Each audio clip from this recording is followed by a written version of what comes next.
15 λεπτά μετά τα μεσάνυχτα στη συμβολή της Λεωφόρου Κηφισίας με τη Σπύρου Λούι, περίπου 30 άτομα οπαδοί του Ολυμπιακού που επέβαιναν σε μοτοποδήλατα είδαν στη στάση του λεωφορείου 2 νεαρούς αστιφύλακες της ασφάλειας με πολιτικά και έναν 19χρονο και θεώρησαν ότι πρόκειται για φιλάθλους του Παναθηναϊκού.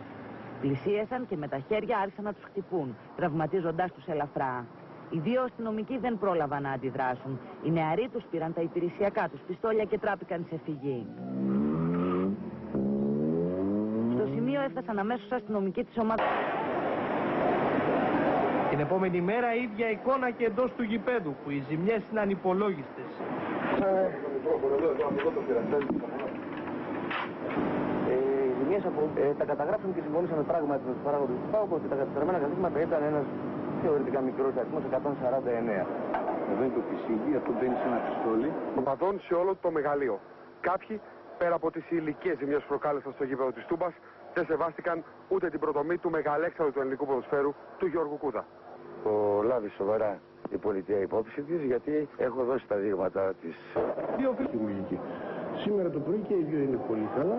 Απόγευμα της Κυριακής στην Εθνική Οδό, όταν φίλαθλοι του Ολυμπιακού με αυτούς του Άρη που κατέβαιναν στην Αθήνα για το μάτς της ομάδας τους με το Εγάλεο, επιδόθηκαν σε ένα ανελαίητο πετροπόλεμο 20 χιλιόμετρα έξω από την Αθήνα στην περιοχή Αχλάδη.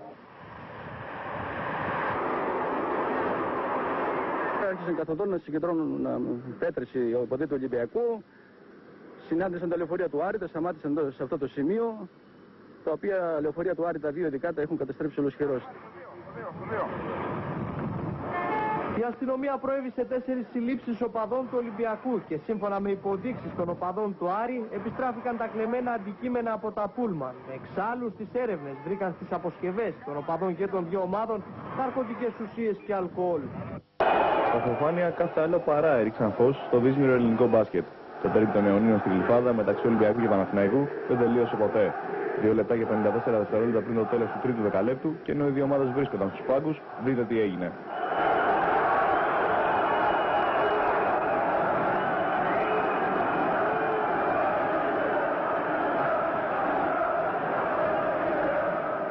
Από τα φερόεντα αντικείμενα δεν γλίτωσε ο δεύτερος διαιτητής της αναμέτρησης, Λάζαρος Βορεάδης, ο οποίος σοριάστηκε στο παρκέ.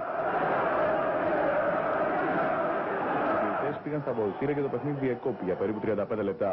Μετά από παρέμβαση της αστυνομίας και οπισθοχώρηση των οπαδών του Ολυμπιακού, το παιχνίδι ξανάρχισε.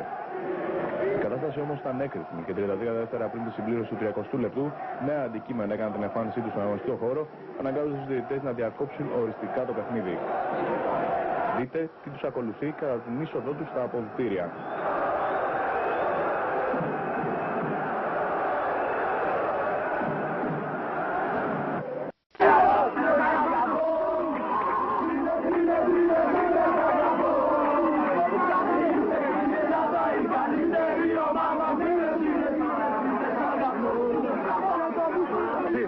Εγώ θέλω να ρωτήσω το εξής. Εσύ σήμερα ήρθες με την ομάδα σου σε ένα ξένο γήπεδο. Σε ένα ξένο γήπεδο, ναι. Είναι καλές οι συνθήκες εδώ. Λοιπόν, δώσε τα γιάρια μια εκτέλεση. Γιατί που πάμε να πούμε μέσα, να φεύγουν τα καρπούζια, να φεύγουν τα αυγά, να φεύγουν τα μπουκάλια. Να φεύγουν το άτομο, να φεύγουν το κεφάλι. Δεν κάνει τίποτα. Ένα θέλω, παιδιά. Μας σκοτώσανε. Αφού είναι τόσο δύσκολα τα πράγματα για εσάς, τους οπαδούς της αντίπαλης ομάδας, γιατί έρχεσαι? Γιατί είμαστε φανατικοί, γιατί έχουμε ομάδα.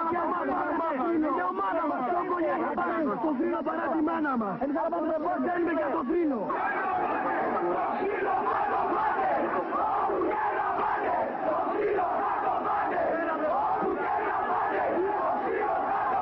Αν τους δείτε δηλαδή σήμερα. Θα τους δυσάρουμε όλους. Είμαστε διαθετημένοι, κύριε, για όλα. Παδούς των άλλων ομάδων. Δεν έχουμε τίποτα. Ίδια ηλικία, ίδια πάνω κάτω ενδιαφέροντα σε νέα παιδιά. Ναι. Γιατί να μαλώνετε κάθε Κυριακή, γιατί να προσφέρετε τη σημεία. Είναι όμως που θα έρθεις εσύ εδώ και θα σου σπάσουν τα κόκαλα αυτές στο Καραϊσκάκι. Πώς θα αντιδράσεις μετά όταν θα έρθουν αυτοί? Δεν πρέπει με κάποιο τρόπο να βγάλεις το άκρη σου? Είναι η βία, γιατί να βγάλεις το άκρη σου? Μα γιατί η ίδια η εφημερίδα γυρνάει και σου λέει πάρτε τα ειστήρια, είναι ανάπαρτα, στο γήπεδο θα γίνει σκοτωμός, 2.000 βάζελοι κάνουν πορεία στις 11 η ώρα για το γήπεδο. Ναι, αλλά γιατί ακόμα και αν παραμετρούν ότι υπάρχει ευθύνη. Ανεβαίναμε λεωφόρο και ανεβαίναμε ήρεμα και ωραία και μας περιμένανε με αλυσίδες αυτοί. Καπνογόνα, αλυσίδες, πέτρες.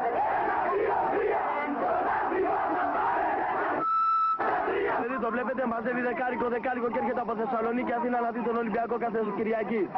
Κάθε Κυριακή πρωί έρχεται. Θεσσαλονικιός. Εργάζεσαι πάνω? Ναι, εργάζομαι. Πού? Οικονομία. Τα λεφτά σου φτάνουν? Το μεροκάματο. Κι όμως, παρότι δεν σου φτάνουν, κατεβαίνεις κάθε Κυριακή Αθήνα. Γιατί, πού αλλού ξοδεύεις τα χρήματα σου? Όλο ξοδεύω. Είναι στο σπίτι μου. Σπίτι και γήπεδο δηλαδή μόνο?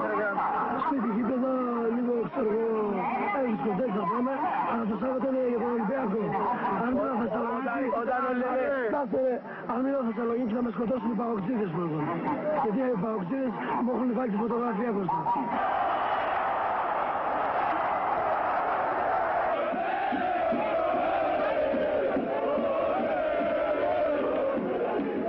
Κυρία Ταϊφά, μιλήστε μας για αυτή την ενέργεια, την πρωτοβουλία. Βέβαια από το μεγάλο αυτό ταξίδι δεν μπορούσε να... Ένθερμο και έδειξε μία στάση άψογο. Νομίζω ότι αυτοί οι φίλαθλοι... Πούμε τα γεγονότα με το πραγματικό του όνομα. Πιστεύετε ότι ήταν κάποιοι φίλαθλοι από κάποια συγκεκριμένη ομάδα που μπήκαν... Συγγνώμη, δεν κατάλαβα την ερώτησή σας. Ξυλωθήκαν κάποια καθίσματα. Αυτά ήταν από την πλευρά των φίλων του Ολυμπιακού. Δεν μπορώ να ξέρω εγώ από τον πάγκο ποιοι ήταν αυτοί και πώς ενέργησαν και με ποιους στόχους. Τώρα τον παλάγει στους δημοσιογράφους να σε ρωτήσω αλλιώς. Γιατί όταν είδες ότι μπαίνουν οι φίλαθλοι μέσα στον αγωνιστικό χώρο και είναι σύνηθες φαινόμενο να μπαίνουν οι φίλαθλοι στον αγωνιστικό χώρο, εσύ άφησες τα κολπούς και πήγες στον πάγκο της ομάδας? Σας είπα, δεν μπορούσα να ξέρω αν από όλους αυτούς που μπήκαν μέσα στο γήπεδο... Και μεγαλώνει, ήδη έχουμε μέχρι από τη σημεριακό... Είχαμε ζημιές σε καθίσματα τα οποία έσπασαν οι φύλαθλοι και εξφενδόνησαν προς όλες τις κατευθύνσεις όπως πιθανόν γνωρίζετε. Τα καθίσματα έσπασαν σε ορισμένες θέσεις των φιλάθλων, δηλαδή ήταν στις θέσεις των φιλάθλων του Ολυμπιακού ή της ΑΕΚ? Όχι, τα καθίσματα από ό,τι είδαμε ήταν και στις θέσεις των φιλάθλων του Ολυμπιακού και στις θέσεις των φιλάθλων της ΑΕΚ.